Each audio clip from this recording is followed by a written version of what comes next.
Ikorobia nĩ rĩmwe rĩa matunda marĩa makoragwo matũgĩrĩtio mũno nĩ andũ bũrũri-inĩ, makĩhũthĩka mĩhang'o-inĩ ya ũthaka na gũcamia irio.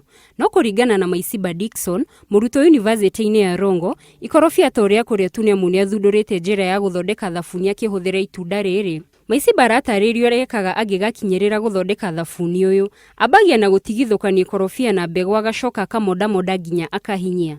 Acokaga akoya mũtukanio ũyũ akaũmithia riũa-inĩ kwa ihinda rĩa thikũ 2 nĩguo rĩhihĩke maĩ maya, na kĩrĩa gĩtigaraga nĩ ikorobia rĩũmũ rĩrĩa rĩrĩ na maguta marĩa macokaga kuma rĩkĩhihwo. Acokaga akoya kemiko ĩtagwo sodium hydroxide akamĩtukania na maĩ agathondeka gĩcunjĩ kĩa 35/100 na maguta gĩcunjĩ kĩa 65/100. Mũtukanio ũyũ awoya ũrĩ wothe akaũtukanĩria handũ harĩ na ũrugarĩ mũigananu, agacoka akaũtiga kwa ihinda rĩa mũthenya ũmwe kana 2.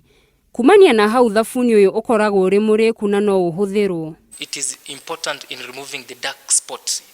For those ladies having the dark spot, you can mask yourself with avocado puree or the avocado oil. When you apply avocado oil on your face, you can either apply it or use the mask. Protocol will not interfere with the basic food security.